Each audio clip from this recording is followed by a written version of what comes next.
Is XRP about to get a huge supply shock? Is that enough? Are the numbers going down? I looked at the numbers and saw how they changed from last year to now. It's going to surprise you what this information shows. We're also going to look at Diana's community post about the silent supply squeeze that no one has talked about yet. But we're talking about it now.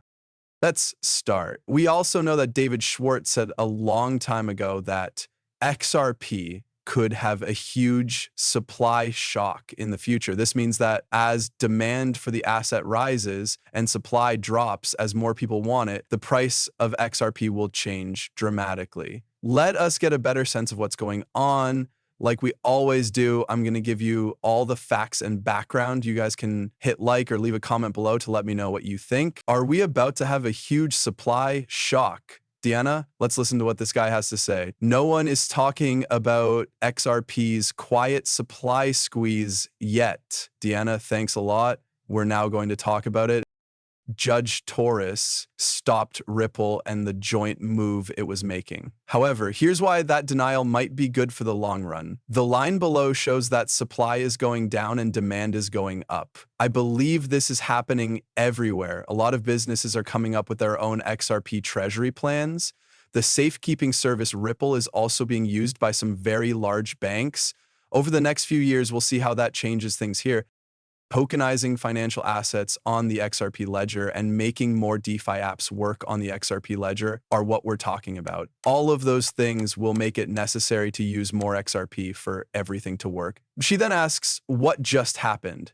We talked about what Judge Torres said. We don't need to go over that again. She is saying that Ripple can't sell XRP to businesses directly unless those businesses sign up. That's partly true. I'll show you in a moment. But first, let's go look at this more closely. This person is saying that institutions that want to hold big amounts of XRP must now buy from exchanges or over-the-counter OTC desks instead of directly from Ripple. No more deals with discounts. Now people will buy based on the market.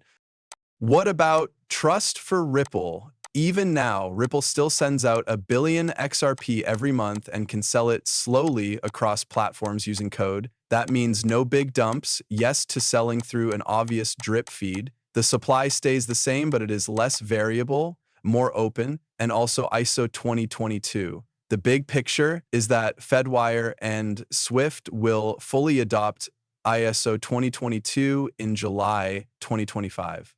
RippleNet is already ISO compliant, so as banks update, it gets easier to use Ripple. Pay attention to the fact that many of these payment market systems do not naturally connect to crypto. To link Web3 to Web2's infrastructure, you need businesses like Ripple, Circle, and others that build blockchain infrastructure. Also, it's clear that they're improving all of these payment messages so that we can have fast messaging and instant delivery of value all over the world, right? It says that if XRP is really used by institutions, banks, fintechs, and payment lanes will use it for liquidity, and Ripple will not be able to sell directly to people. The open market is where they'll go. That's where the real supply squeeze could happen, and the timeline is short. Legal risks and slow uptake after July 2025 when ISO rails go live and the law may be clearer are not likely to change this. There are huge tailwinds for XRP, and it says, do your own research. Yes, yes, yes. Ripple can't sell directly because of a shortage of supply. When ISO lines go live, the open market is the only way for big buyers to get them. Demand is not a given, but infrastructure is coming together. When utilities start to come in, things really start to get tight. That being said, let's talk about ODL volume, ISO connections, Ripple net corridors, the appeals process, and a lot more. This guy, Dark Horse, says that Ripple can sell to institutions. They just need to be clear about it when they're in the US. As they said in court, most of ODL's customers were sent to a different subsidiary business in a different country. OTC trades in the US are the only ones being looked at closely. Of course, I checked all of this out because that's what you want. You want to know if this is real and what this is. Now let's check the facts. Right now, Ripple can't sell XRP directly to banks unless they follow all the rules set by US securities law. Judge Annalisa Torres's recent decision keeps a permanent injunction against unregistered institutional sales in place. This means that Ripple can't sell XRP to institutions unless it either registers those sales as securities offerings, which they won't do, or meets the legal requirements of the US securities law. I don't know then. I mean, I'm not a financial lawyer, so maybe they can get out of this. They might not be able to. We'll see in time.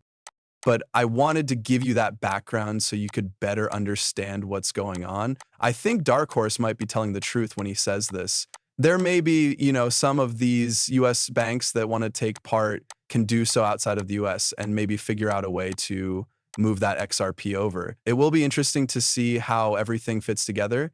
And I just checked to see if we missed anything by running supply squeeze through Perplexity. In crypto, a supply squeeze happens when a big chunk of a token's circulating supply is taken off of exchanges, making less of it available for trade. This lack of supply can cause prices to rise sharply if demand stays the same or even rises.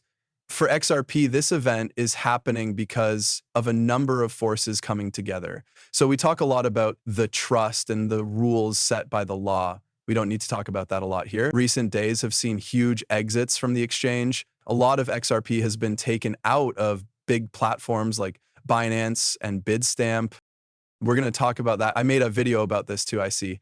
You should know that the price of XRP is dropping a lot on a number of important platforms. I'll show you that info right now. In this case, Binance's XRP balance went down from 2.93 billion to 2.2 billion. More than 700 million was taken out. We saw a big boom, so this might be it. You may remember that at the start of the year, we were getting crazy amounts of hits. A lot of people were very interested in what was going on with XRP. More and more people aren't interested in what's going on as the months and year go by.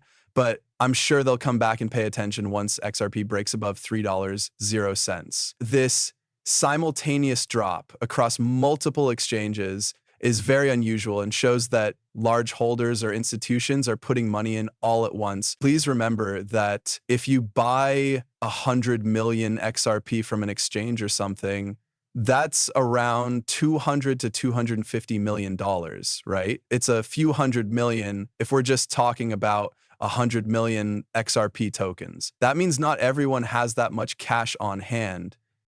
This is also true if you're an institution or bank putting up crypto custody or crypto solutions with the goal of selling this crypto later on for maybe higher prices. We'll see how that all goes. Besides that, there's Trident Digital and these other businesses. There have been rumors that Trident Digital might not have all the money they need to do this. Other companies that say they'll spend hundreds of millions of dollars in XRP may not even have that much money. Let's not put too much stock in this. So far, 9 or 10 companies have raised about $1 billion. It looked like they wanted to use the money for XRP banks or other services related to XRP that would hold it, or for payments across borders or foreign exchange certification. It's about the SEC case. There will also be news about that. I also made a movie about that yesterday, but I wanted to show you some real information. This is a 5-minute clip from Edo Frino.